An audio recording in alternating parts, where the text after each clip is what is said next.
वास्तविक वार्षिक साधारण सभा ही सभासदांचे प्रश्न समजून घेऊन त्यांच्यामध्ये येणाऱ्या अडीअडचणी दूर करण्यासाठी वार्षिक साधारण सभा आहे।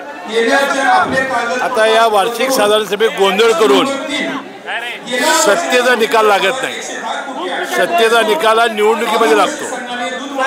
दरवर्षी असा गोंधळ करता येते का? बरोबर नाही। त्यामुळं दूध उत्पादकांच्या ज्या अडचणी आहेत, कारण दूध हा असा व्यवसाय आहे की सकाळी आणि संध्याकाळी दूध घालायला येणारे दूध उत्पादक विशेषतः भगिनी यांचे अनेक प्रश्न असतात, त्याचं निराकरण होण्याची आवश्यकता आहे।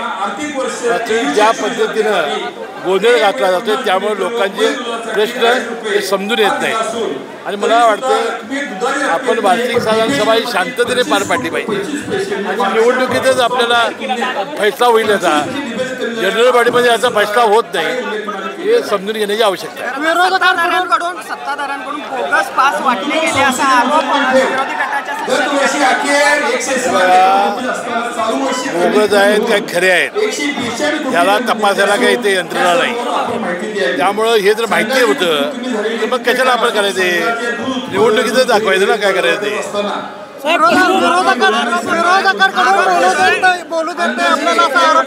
नाही, बोलण्याचा सवालच नाही। ज्या पद्धतीने त्याला ते बघितलेलं आहे शांत। आता उद्या बँकेत येऊन बघा आमच्या आपण पशुवैद्यकीय महाविद्यालय लोकांच्या पैशातून शासनाला मदत करा। आता आपल्याला त्यांनी काय ठराव केला? शासनाने यावेळेला धोरण बदललं।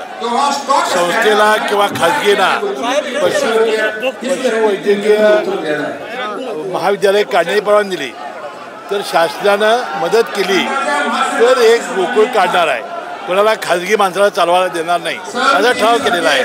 ज्या दूध संस्था वाढवल्या गेलेल्या आहेत त्या कागदोपत्री वाढवल्या गेल्या आहेत, मात्र संकलन वाढता गेलं नाही। एकूण 7.25 कोटी गाईच्या दुधामध्ये वाढ झालेली आहे आणि 1.25 कोटी लिटर ही म्हशीच्या दूधमध्ये वाढ झाली आणि आम्ही सत्तेमध्ये येताना शब्द दिला होता 2 रुपये प्रति लिटर गाईच्या म्हशीच्या दुधात दरवाढ करू। जवळजवळ 11 रुपये ही गाईच्या दरात दरवाढ झाली आणि 7 रुपये ही म्हशीच्या दरात वाढ झालेली आहे। आता संपूर्ण देशामध्ये 33 रुपये गाईला दूध दर देणारा कुठलाही दूध उत्पादक संघ नाही। हा गोकुळ संघ आहे। अधिक 5 रुपये शासनाचं अनुदान, 38 रुपये गाईचं दूध आहे। आता तोटा सहन करून हे गाईचं दूध संघ घेते। त्याशिवाय म्हशीच्या दुधामध्ये सुद्धा फार मोठ्या प्रमाणात संकलनात आणि विक्रीत वाढ झाली आहे। आमचं 20 लाख लिटर संकलनाचं स्वप्न लवकरच साकार होईल।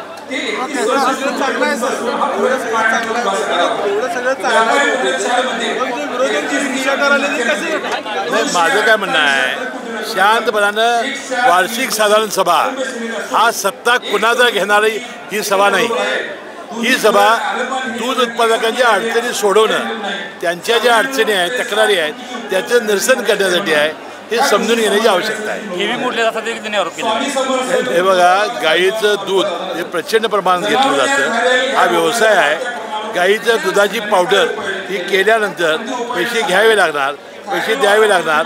आपल्याला माहिती नसेल किती प्रचंड प्रमाणात गोकुळचा व्यवसाय आहे। गोकुळच्या स्थापनेपासून चांगलं आहे, मग तुम्ही काय केलं? तुम्ही काय केलं?